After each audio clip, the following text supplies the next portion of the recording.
নমস্কার বন্ধুরা, কেমন আছেন আপনারা? আশা করছি ভালো আছেন, সুস্থ আছেন। ফুলকপি কিভাবে রান্না করলে গ্যাসের সমস্যা হবে না, তাছাড়াও আপনাদের কাছে শেয়ার করব চশমার খালি বক্স ফেলে না দিয়ে কিভাবে ব্যবহার করবেন। দুধ কিভাবে জাল করলে দুধ কোনোভাবে উতলে পড়বে না। বটিতে আপনারা চাবির ব্যবহার করে দেখেছেন কি হতে পারে। বেলন চাকির সাহায্য ছাড়াই কিভাবে লুচি বেলে নেবেন। তাছাড়াও আপনাদের কাছে আরও বেশ কিছু ছোট ছোট ইউজফুল টিপস শেয়ার করব। চলুন দেখে নেওয়া যাক আজকের প্রথম টিপস। আমি এখানে বেশ কিছুটা ফুলকপি নিয়েছি। ফুলকপি এখন আমাদের প্রত্যেকেরই বাড়িতে কম বেশি নিয়ে আসা হয়ে থাকে। ফুলকপির বিভিন্ন ধরনের রেসিপি আমরা বানিয়ে থাকি।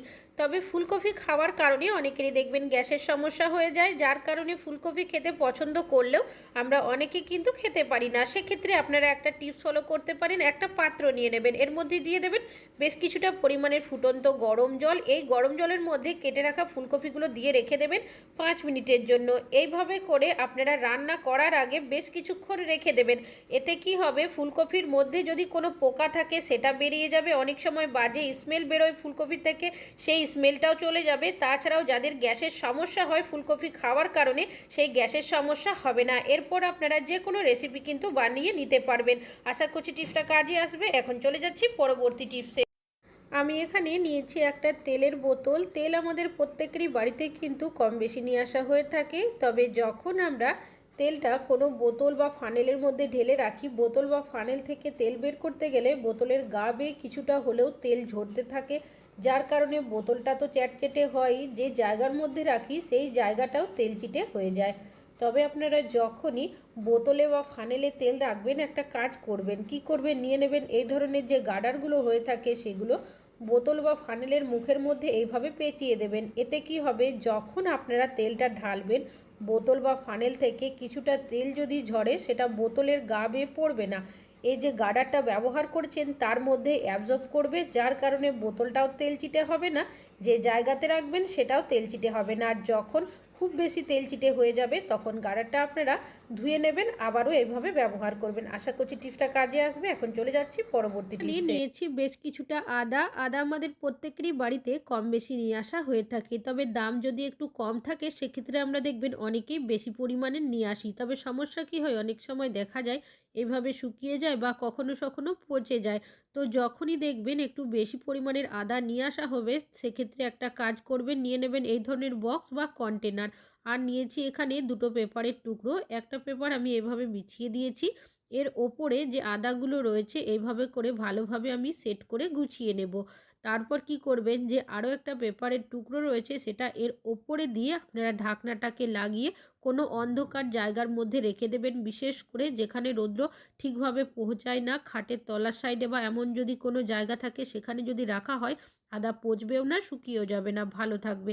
এখন চলে যাচ্ছি পরবর্তী টিপসে। এখানে বেশ কিছুটা দুধ নিয়েছি। দুধ আমাদের কম বেশি অনেকেরই বাড়িতে নিয়ে আসা হয়ে থাকে। তবে যখন আমরা দুধ জাল করি, যে পাত্রে দুধ জাল করা হয় অনেক সময় তলার সাইডে বসে যায়। তো যখনই আপনারা দুধ জাল করবেন সেই পাত্রের মধ্যে সামান্য জল দিয়ে দেবেন। তারপর যদি দুধ জাল করা হয় তলার সাইডে কখনোই লাগবে না। এখানে আমি সামান্য ঘি নিয়েছি, পাত্রের ওপরের সাইডে ঘিটাকে এভাবে লাগিয়ে দিলাম। চাইলে এখানে আপনারা সাদা তেলেরও ব্যবহার করতে পারেন।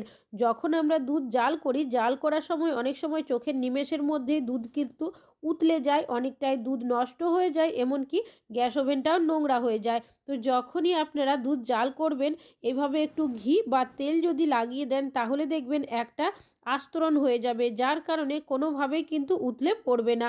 আশা করছি টিপসটা কাজে আসবে। এখন চলে যাচ্ছি পরবর্তী টিপসে। আমি এখানে নিয়েছি একটা চশমার খালি বক্স। আমাদের অনেকেরই বাড়িতে এমন কেউ না কেউ থাকে যারা চশমার ব্যবহার করে থাকে। তবে দেখবেন চশমার যে বক্সগুলো থাকে, যে এক্সট্রা চশমার বক্স থাকে, সেগুলো বাড়িতে অনেক সময় পড়েই থাকে, কেউই কিন্তু কোনো কাজে ব্যবহার করি না। তো কিভাবে ব্যবহার করবেন, আমি এখানে নিয়েছি সুতো আর নিয়েছি সুচ। আমরা সেলাই করার জন্য প্রত্যেকেই বাড়িতে কিন্তু সুচ সুতো রাখি। অনেক সময় দেখা যায় এদিক ওদিক রাখলে খুঁজে পায় না। সেক্ষেত্রে আপনারা এইভাবে চশমার বক্সের মধ্যে সুতোর রিলগুলো রাখবেন, আর যে সুচগুলো রয়েছে এইভাবে ডবল সাইজের টেপ দিয়ে আটকে দেবেন। তাহলে দেখবেন একটা জায়গার মধ্যে গোছানো থাকবে, আর এইভাবে চশমার বক্সটা আপনারা ব্যবহার করতে পারবেন। আশা করছি টিপসটা কাজে আসবে। এখন চলে যাচ্ছি পরবর্তী টিপসে। আমি এখানে নিয়েছি একটা জামা কাপড় মেলার ক্লিপ। এই ক্লিপগুলো আমরা জামা কাপড় কাপড় মেলা ছাড়াও কিন্তু আরও অন্য কাজেও ব্যবহার করতে পারি। কি কাজে ব্যবহার করবেন? এখানে ডবল সাইজের টেপের টুকরো নিয়েছি, সেটা আমি ক্লিপের মধ্যে এভাবে চেপে আটকে দিয়েছি। কাগজের মতো অংশটাকেও তুলে নিয়েছি। কোথায় কিভাবে ব্যবহার করবেন চলুন দেখে নেওয়া যাক। আমরা প্রত্যেকেই বাড়িতে কিন্তু বিভিন্ন কাজের জন্য করে থাকি। তবে সুইচ বোর্ডের মধ্যে যখন ফোন চার্জ দিই, হয়তো দেখা যায় অনেক সময় চার্জ হয়ে যায়, তাড়াহুড়োতে হোক কি ভুলবশত আমরা সুইচটা অফ করতেই ভুলে যাই, অন করেই রেখে দিই। এইভাবে যদি অন করে রেখে দেওয়া হয়, সেক্ষেত্রে দেখা যায় ইলেকট্রিক বিল কিন্তু অনেকটাই বেশি আসে। তাছাড়াও চার্জারের তারটা যদি নিচের দিকে ঝুলে থাকে, বাড়িতে ছোট বাচ্চারা থাকলে অনেক সময় টানাটানি করতে থাকে, অনেক সময় দেখা যায় তাছাড়াও মুখের মধ্যেও দিয়ে দেয়। তবে যখনই আপনারা চার্জ দেবেন, চার্জ হয়ে গেলে সুইচটা মনে করে অফ করবেন। এখানে আমি যে ক্লিপটার মধ্যে ডবল টেপ দিয়ে আটকে দিয়েছিলাম, সেটাকে এই সুইচ বোর্ডের সাইডে লাগিয়ে দিলাম। এবার যে তারটা রয়েছে সেটাকে ভালোভাবে গুছিয়ে ক্লিপের মধ্যে আটকে দেব। এইভাবে যদি আপনারা ক্লিপের সাহায্যে তারটাকে আটকে দেন, নিচের দিকে ঝুলে থাকবে না, তাছাড়াও বাচ্চারা টানাটানি করতে পারবে না। অনেক বড় ক্ষতির থেকে কিন্তু আমরা সকলেই বেঁচে যেতে পারি এই টিপসটা যদি আমরা ফলো করে থাকি। আশা করছি টিপসটা কাজে আসবে। পরবর্তী টিপস হলো সুইচ বোর্ড নিয়ে। সুইচ বোর্ডের ব্যবহার আমরা প্রত্যেকেই বাড়িতে করে থাকি, তবে যাদের বাড়িতে ছোট বাচ্চারা থাকে তারা দুষ্টুমি করে অনেক সময় দিনের বেলা আমাদের লাইটের প্রয়োজন হয় না, তাও দেখা যায় অন্য রুমের মধ্যে লাইটটা জ্বালিয়ে চলে আসে।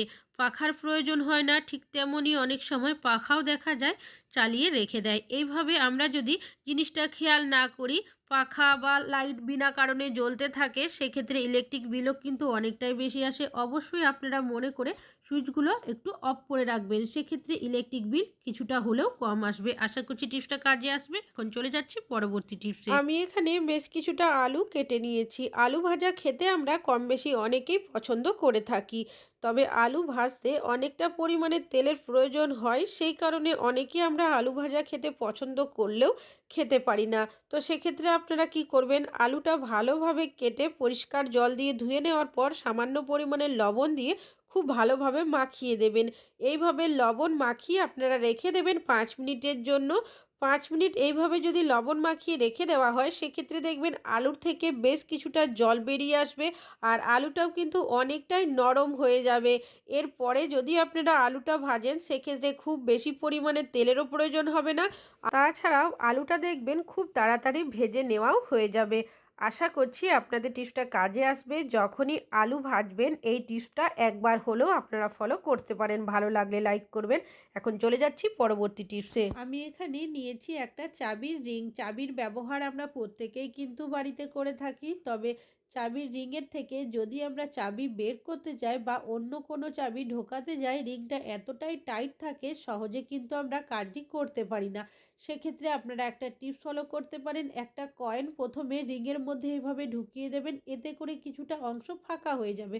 তারপর চাবিটা যদি আপনারা এইভাবে ঘুরিয়ে নিতে পারেন, তাহলে দেখবেন খুব সহজেই রিংয়ের মধ্যে কিন্তু ঢুকে যাবে। আর এইভাবে করে চাবি কিন্তু আপনারা বেরও করে নিতে পারবেন। আশা করছি টিপসটা আপনাদের কাজে আসবে। ভালো লাগলে লাইক করবেন। এখন চলে যাচ্ছি পরবর্তী টিপসে। বেশ কিছুটা আটা মাখা। আপনারা চাইলে এখানে ময়দারও ব্যবহার করতে পারেন। এখান থেকে বেশ কিছুটা ছোট ছোট লেচি করে নেব। আমরা প্রত্যেকটা মহিলারা দেখবেন সকালের দিকে অনেকটাই কাজের তাড়ার মধ্যে থাকি। অনেকেরই বাড়িতে ছোট বাচ্চারা রয়েছে, বড়রা রয়েছে, যারা স্কুলে যায়, অফিসে যায়, তাদের জন্য অনেক সময় আমরা লুচি, কচুরি এই ধরনের জিনিস বানিয়ে থাকি। তবে দেখা যায় বেলন চাকি হয়তো তাড়াহুড়োতে আমরা খুঁজে পাই না, বা হয়তো দেখা যায় অনেক সময় এঁঠোতে রয়েছে, সেক্ষেত্রে সমস্যা হয়। আপনারা কি করবেন, একটা থালা নিয়ে নেবেন, এর মধ্যে দিয়ে দেবেন সামান্য পরিমাণে তেল। তেলটাকে ভালো করে মাখিয়ে দেবেন। যে লেচিগুলো বানিয়েছিলাম সেটা দিয়েছি, তার মধ্যেও কিছুটা তেল মাখিয়ে নিয়েছি, আর নিয়েছি এখানে গ্লাসের মধ্যেও ভালো করে একটু তেল মাখিয়ে নেব। এবার ঠিক যেভাবে আপনারা বেলন চাকি দিয়ে লুচি বেলেন, ঠিক সেইভাবেই যদি বেলে নেন, তাহলে দেখবেন খুব সুন্দরভাবে কিন্তু লুচিটা বেলা হয়ে যাবে। আর এখানে কিন্তু বেলন চাকির প্রয়োজনই হবে না। তবে আমি এইভাবে লুচি বেলছি বলেই যে আপনাদেরও বেলতে হবে তা কিন্তু নয়। যদি প্রয়োজন হয়, হাতের কাছে যদি বেলন চাকি না থাকে, বা হয়তো বেলন চাকি এঁঠোতে রয়েছে, সেক্ষেত্রে এইভাবে করে খুব সহজেই কিন্তু লুচিগুলো আপনারা বেলে নিতে পারবেন। তবে যদি ভাবেন এইভাবে লুচি বেললে লুচি ফুলবে না, তা কিন্তু নয়। লুচিগুলো আমি আপনাদের ছেঁকেও দেখাচ্ছি, তাহলে আপনারা নিজেরাই বুঝতে পারবেন। তো দেখতেই পাচ্ছেন কতটা সুন্দর ফুলেছে। আশা করছি টিপসটা কাজে আসবে। ভালো লাগলে লাইক করবেন। এখন চলে যাচ্ছি পরবর্তী টিপসে। আপনারা কি কখনো বটির মধ্যে চাবির ব্যবহার করে দেখেছেন? কি হতে পারে, সবজিপাতি কাটার জন্য আমরা অনেকে বটির ব্যবহার করে থাকি। রেগুলার সবজিপাতি কাটার কারণে সবজির রসকস লেগে অনেক সময় জং বা মরচে পড়ে যায়, যার কারণে বটির ধারটাও অনেকটাই কম হয়ে যায়। তো কি করবেন, সামান্য লবণ দিয়ে দেবেন। এখানে একটা পুরনো হয়ে যাওয়া চাবি নিয়েছি, আর এর মধ্যে কিন্তু জং পড়ে গেছে, কোনো কাজে ব্যবহার হয় না। সেটা দিয়ে আলতো হাতে এইভাবে ঘষে দেবেন। তবে একটা সাইড করলে হবে না, দুটো সাইডই করতে হবে। কিছুটা লবণ অন্য সাইডেও দিয়েছি, ঠিক একইভাবে চাবিটা দিয়ে এইভাবে ঘষে নিয়েছি। এতে কি হবে, বটির নোংরা ময়লা উঠে যাবে, আর যে জং বা মরচেটা থাকে লবণ দেওয়ার কারণে অনেকটাই উঠে পরিষ্কার হয়ে যাবে। আর যদি দেখেন ধারটা এখনও হয়নি, সেক্ষেত্রে চাবির যে দাঁড়ের মতো অংশগুলো থাকে সেটা দিয়ে আলতো হাতে ঘষে দেবেন। এবার একটা কাপড় জল দিয়ে ভিজিয়ে নিয়েছিলাম, সেটা দিয়ে মুছে আপনাদের দেখাচ্ছি। দেখতেই পাচ্ছেন বটির ধারটা কতটা এসে গেছে সুন্দর। আশা করছি আপনাদের টিপসটা কাজে আসবে। ভালো লাগলে লাইক করবেন।